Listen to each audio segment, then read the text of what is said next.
Stolen identity. It has always been the goal of the anti-fan hordes to subvert and fully take over the various fandoms they've infiltrated over the years. And by take over, I don't merely mean exerting control over the setting, the characters, or the stories therein. I mean turning the entire setting into a vehicle for woke politics.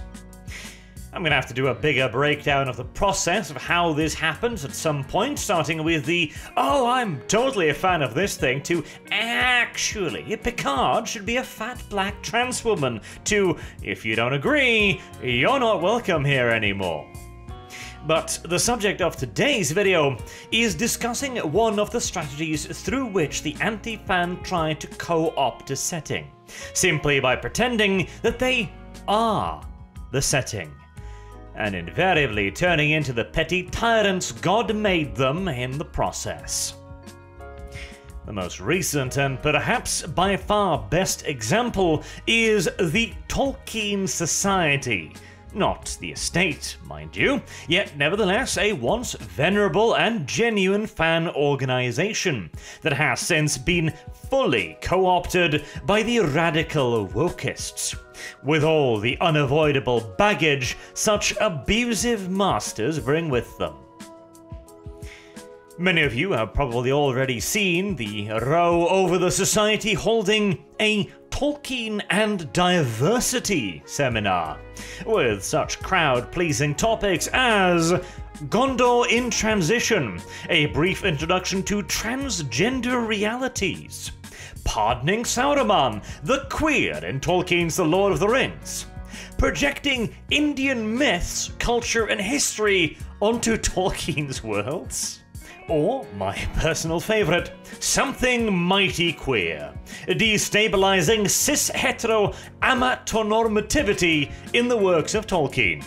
If you don't know what that word means, by the way, then congratulations, you're normal, because that is a word invented in 2011 by a feminist professor. And even without that little tidbit, anyone with more than 2 marbles rubbed together can instantly spot the hammer and sickle painted in 15-foot-tall letters on the wall of this seminar. And you won't even need a functioning understanding of Tolkien to do so, because the speakers sure as hell don't have one either. In fact, I would go so far as to venture that the devoutly Christian Tolkien would probably be spinning furiously enough to power all of Birmingham if even half of these titles had been read to his gravestone. But, of course, it doesn't stop there. For decades ever since its founding in 1969, the Tolkien Society has simply been a fan society. A place to talk about and enjoy Tolkien's work. They bothered no one, and as a fan group, I can't imagine they would ever have wanted to bother anyone. They had their thing and were more than happy to let everyone else have theirs. After their infiltration, however, they decided to do what wokists always do with the tiniest, most minuscule fraction of power. Abuse it. For you see, the Tolkien Society collects a membership fee. This was supposed to be used for the Society's annual gatherings, or spreading the good word of Tolkien, by purchasing and donating his books to libraries and charities. A noble goal, to be sure, but that was then and now is now, with the Tolkien Society responding to a Twitter post celebrating the author's birthday with, "Do you have permission to use that image?" Excuse me, mein Herr. Do you have your papers of ownership, yeah? Very fan-friendly of them. And when called out on their ludicrous request, not only did the Society double down by asking for links to any other sites that might be hiding their pictures beneath the floorboards, but also revealed that they had purchased the picture, and at least so they claim, the copyright for them at an auction for £18,000.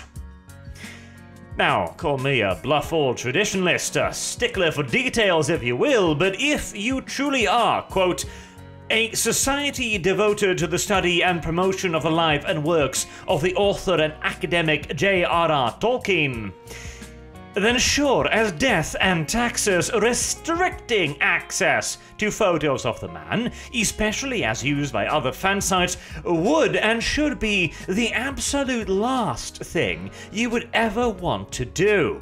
Even more so, if you yourselves have also created and sold a book based on the man's work.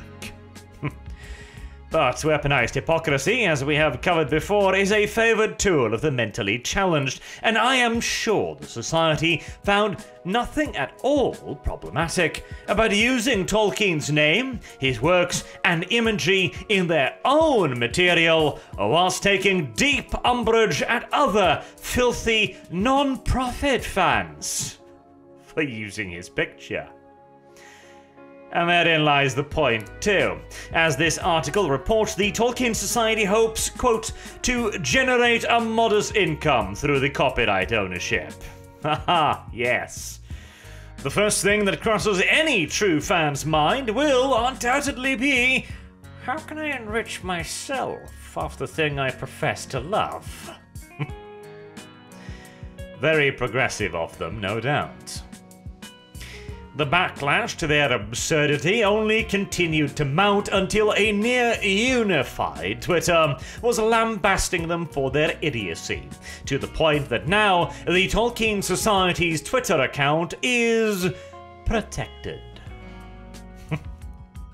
Oh, you know how it is, you try to spread the good word of copyright ownership, and yet the heretical masses just won't let you. Where is capitalism when you truly need it? But on the topic of the validity of the copyright claim, let's address that for a second too, shall we? A picture like this would probably have had some sort of copyright connected to it initially. Either it would belong to Tolkien himself if he commissioned the picture to be taken for him in some kind of official capacity, or alternatively the copyright would belong to the photographer. And so it is entirely possible that the Society did buy both the picture and the copyright at the same auction for the £18,000. But that, more than likely, would not matter in the slightest in this case, because this is a tweet wishing the now deceased author a happy birthday, something that the Tolkien Society itself also, by the way, does every year. The tweeter is not earning any money from his tweet. He's not doing this to promote any of his own interests. He doesn't have an affiliate link in there. He's not monetizing it anyway. He is simply commemorating a famous person's birthday. Or more correctly, and more importantly, a historical figure's birthday. You would be very hard-pressed to find a court in all the lands that would even look at this case, much less seriously consider whether or not the Society's supposed copyright could allow them to take this tweet down or claim some sort of compensation for it. J.r.r. Tolkien is a historic figure. He is an incredibly famous and well-known author, and entering his name into Google is going to give you dozens of pictures of him, including the one that the Society claims copyright over. In all due reality, claiming any kind of exclusivity over this picture at this point is absolutely hopeless. Now, on the other hand, if somebody were to take the picture and commodify it, selling it as a poster or on a t-shirt or something like that, that might very well be an actual legitimate copyright complaint. But for a tweet or simple citation or celebrating his birthday, no. The Tolkien Society has absolutely no power to do this. And honestly, I'm sure they knew that as well, unless they are absolute idiots, which Actually, reflecting back on my previous statement about weaponized hypocrisy is certainly not impossible, yes, even so.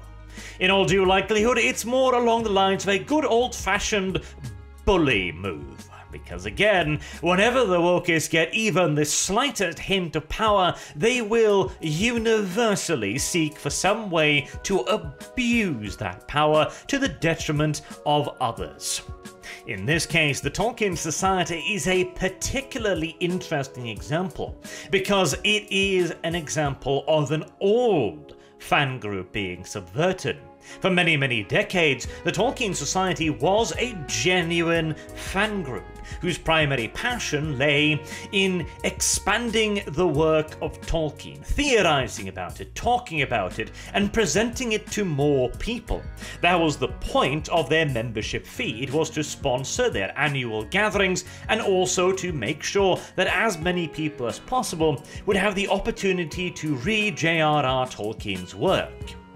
Again, though, that was then and now is now, where £18,000 is spent on gatekeeping their own fandom. But unlike us, who simply want to keep those who don't like the setting out of it, they're sitting there trying to keep other fans out of the setting. Not to keep it pure or good or interesting, but instead for profit and for influence.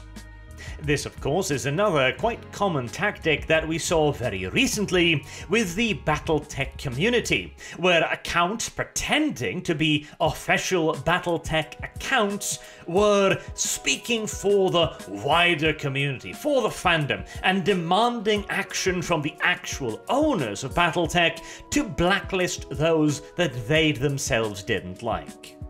These accounts were, of course, the Art of Battletech and MechWarrior, a very official-looking account. I am, of course, blocked, but such is life.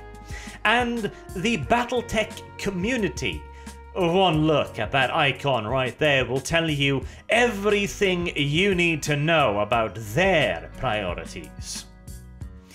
Which, incidentally, reminds me, I'll need to do a bit of a part 2 of the stolen identities gatekeeping idea. Because whilst the Tolkien Society have been subverted into one of these anti-fan fandoms, and the MechWarrior ones were made specifically as vectors of infiltration, there is also another way in which the anti-fan tries to steal the identity of a hobby, of a setting, of a universe or a galaxy. When they claim that something has always been woke, you just didn't notice, you see. That one will have to wait for another video though, because it is a very interesting topic and it is a far more widely spread, shall we say, tactic than pretending to be the community, because that requires a great deal of effort. Simply spouting from your asshole that something that is very clearly not woke is totally woke, if you look at it through a very particularly skewed lens and you ignore every other aspect of it, well, that's surprisingly simple. Until next time, I have been Arch. Thank you all very much for listening, and I hope to see you all again soon. Till then, have a good day.